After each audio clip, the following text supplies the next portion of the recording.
Convertir des unités de longueur, notamment pour calculer le périmètre d'une figure, c'est ce que nous allons voir dans un instant.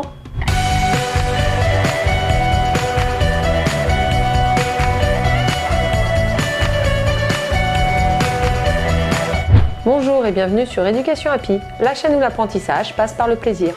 Que vous soyez parents, élèves, professeurs ou tout simplement curieux, vous y trouverez des vidéos reprenant tout le programme de la petite section de maternelle à la classe de seconde. De nouvelles vidéos sont publiées chaque semaine, alors si vous êtes nouveau, n'hésitez pas à vous abonner. Aujourd'hui, nous allons voir comment convertir des unités de longueur, notamment dans le cadre du calcul d'un périmètre. Pour convertir une longueur, il faut déjà connaître par cœur son tableau de conversion des unités de longueur. Donc là, je vous ai redessiné le tableau. On va reprendre les colonnes que vous devez connaître par cœur de gauche à droite. Ça donne km qui sont des kilomètres, hm qui sont des hectomètres, dam c'est décamètre, m mètre, dm décimètre, cm centimètre et mm millimètre. Là, je vous ai réécrit km kilomètre, hectomètre, décamètre, mètre, décimètre, centimètre et millimètre. On va essayer maintenant de se donner un ordre d'idée de ce que représente un millimètre, un centimètre, un décimètre, etc. Alors, pour le millimètre, des centimètres et décimètres, je vais m'approcher avec cette règle et on va pouvoir voir les trois. Donc, les millimètres, c'est la plus petite unité de longueur qu'on a. Donc, c'est entre le 0 et le premier trait. Ça fait 1 millimètre. Ensuite, 1 centimètre, c'est entre le 0 et le 1. Là, vous avez 1 centimètre. Et on voit d'ailleurs, si on compte le nombre de petits traits, que 1 centimètre, ça fait 10 millimètres. Et 1 décimètre, c'est entre le 0 et le 10, parce que 1 décimètre, c'est égal à 10 centimètres. Donc 1 décimètre, là ici j'écris 1 dm, donc 1 décimètre, c'est égal à 10 centimètres. Comment je sais que ça fait 10 centimètres? Si je veux savoir un décimètre, à combien de centimètres ça correspond, il suffit que je mette des zéros jusqu'à ce que j'arrive dans la colonne des centimètres et puis ensuite je mets ma main au niveau juste derrière les centimètres et là je vois que 1 dm, 1 décimètre, c'est égal à 10 centimètres. C'est aussi égal à 100 millimètres.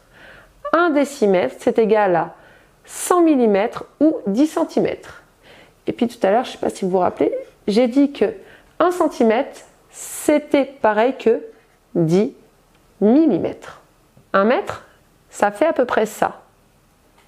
Donc 1 mètre, c'est égal à 10 décimètres. Là, je vous ai placé 1 mètre à l'intérieur du tableau. Et si on regarde et qu'on va jusqu'au décimètre, donc les décimètres sont ici, je vois que 1 mètre, c'est pareil que 10 décimètres. Autrement dit, tout à l'heure, lorsque j'ai pris ma règle, vous vous rappelez, je vous ai dit qu'un décimètre, c'était la longueur qu'il y a entre le 0 et le 10. Et bien 1 mètre, c'est 10 fois cette longueur-là.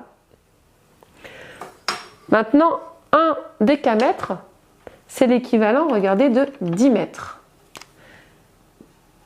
Et alors les piscines que vous avez des fois dans le jardin chez certaines personnes, elles font en général 10 mètres. Des fois c'est 8, 9, mais c'est à peu près cette longueur-là. Ou si vous allez à la piscine municipale, c'est la moitié d'une piscine municipale, à peu près un petit peu moins de la moitié d'une piscine, puisqu'elle fait 25 mètres en général de longueur. Ensuite, 1 hectomètre, c'est l'équivalent de, si je vais jusqu'au mètre, ici, 100 mètres. 1 hectomètre, c'est environ la longueur d'un terrain de foot. Donc vous regardez le terrain de foot, vous avez la largeur, donc la largeur c'est la plus petite longueur des deux, et vous avez la longueur dans l'autre sens, et donc la longueur elle fait environ 100 mètres. Et ensuite 1 kilomètre, qui est l'équivalent de 1000 mètres. 1 kilomètre, vous partez, vous marchez environ un quart d'heure, et là vous avez fait à peu près 1 kilomètre si vous avez marché normalement, sans courir et sans traîner des pieds. Et si je veux savoir, si je veux convertir 1 km en millimètres, eh bien je rajoute des zéros jusqu'au millimètre. Donc là j'ai 1 km. Et je vois, là j'ai mes 3 premiers zéros. Donc ça ici ce sont mes unités, ici ce sont mes unités de 1000 et là ce sont mes millions, donc ça fait 1 million. 1 km, c'est 1 million de millimètres. Ça paraît beaucoup comme ça, mais rappelez-vous, le millimètre, c'est tout petit, c'est la plus petite unité de longueur. Lorsque vous avez bien compris ça, je vais vous donner quelques mesures et on va les convertir ensemble. Et ensuite, on va prendre un périmètre et on va convertir le périmètre pour faire son calcul. Donc on va commencer par convertir 3 hectomètres en mètres. Donc pour faire cela, pour convertir 3 hectomètres, je vais mettre 3 dans ma colonne des hectomètres. Ensuite, je vais rajouter des zéros jusqu'à ce que j'arrive au mètre. Voilà. 3 hectomètres, c'est égal à 300 mètres. Maintenant, je vais convertir 5000 décimètres en mètres. Alors, dans 5000 décimètres, j'ai un 5 et puis j'ai 3 zéros. Il faut que je prenne mon chiffre des unités simples, hein, c'est-à-dire celui-là. Et c'est celui-là que je mettrai dans ma colonne des décimètres, ce zéro-là. Donc, je le mets ici et puis ensuite, je mets les autres zéros devant, hein, comme il dit. Et le 5 juste devant. Voilà, là, j'écris 5000. Décimètres, on voit bien que ça fait 5000 décimètres, puisque si je mets ma main derrière la colonne des décimètres, j'ai bien 5000. Et moi, je veux savoir combien 5000 décimètres, combien ça fait de mètres. Eh bien, il suffit que je mette ma main derrière les mètres. Donc là, j'ai les mètres, je mets ma main juste derrière. Et là, je peux dire que 5000 décimètres, c'est égal à 500 mètres. Maintenant, je vais convertir 8 dm, donc 8 décimètres, en millimètres. Donc 8 décimètres, c'est ici, les 8. Et puis je vais aller jusqu'au millimètre. Eh bien, 8 décimètres, c'est égal à 800 millimètres. 3000 dames, décamètres. Donc là, comme tout à l'heure, je prends mon chiffre des unités simples, c'est-à-dire ce zéro-là, que je vais placer dans ma colonne des décamètres, et ensuite, je placerai les autres chiffres devant. Donc les dames ici, je mets mon 0, un deuxième 0.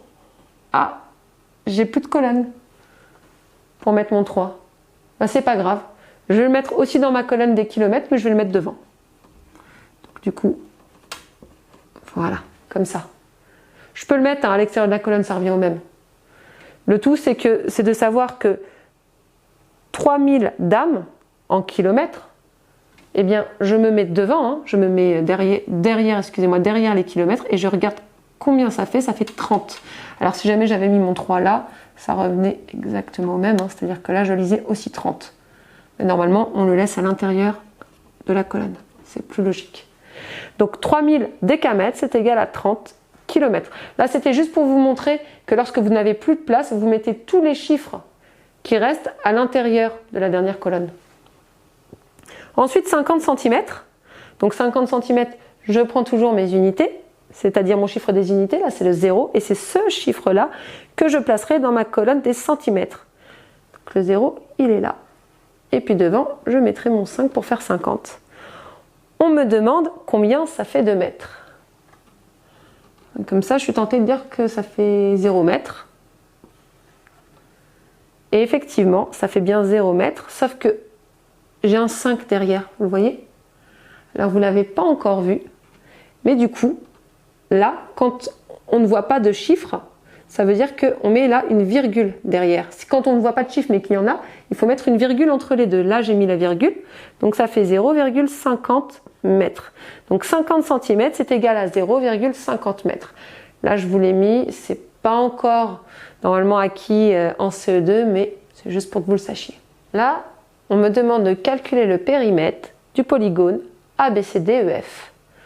Donc je vois que j'ai AB égale 11 cm, BC égale 1 décimètre, CD égale 8 cm, ED, DE égale 130 mm, EF égale 5 cm et FA est égal à 80 mm. Donc en fait, je vois que j'ai plusieurs unités de longueur. Pour pouvoir calculer le périmètre d'une figure, il faut que tous les côtés soient convertis dans la même unité de longueur. C'est-à-dire que tous les côtés soient en centimètres, en décimètres ou en millimètres. Là, je vois que ce côté-là, il est en centimètres, ce côté-là, il est en centimètres et ce côté-là, il est en centimètres. Donc j'ai 3 côtés en centimètres, alors que je n'ai que 2 côtés en millimètres et un côté en décimètres. Donc je vais tout convertir en centimètres parce que c'est ce qu'il y aura de plus rapide. Donc je vais convertir mes 80 mm en centimètres. 80 mm, Je rappelle que je prends mon unité, donc mon unité dans 80 c'est le 0, et ce sont des millimètres. Donc je mets mon 0 là, mon 8 devant, et je vois que 80 mm c'est égal à 8 cm. Donc j'écris 80 mm égale 8 cm. Ensuite 130 mm, je fais pareil. Je mets mon unité ici. Hop là. 130 mm c'est égal à 13 cm. Donc 130 mm c'est égal à 13 cm. Et puis un dm, je suis là. Je vais du coup jusqu'au centimètre. 1 dm c'est égal à 10 cm.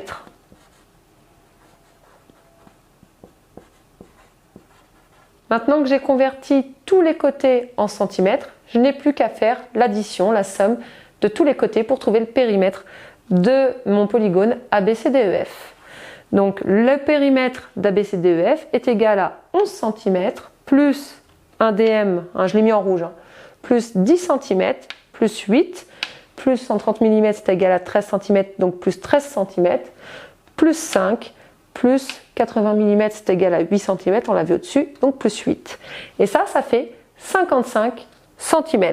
Donc le périmètre de mon polygone ABCDEF est égal à 55 cm.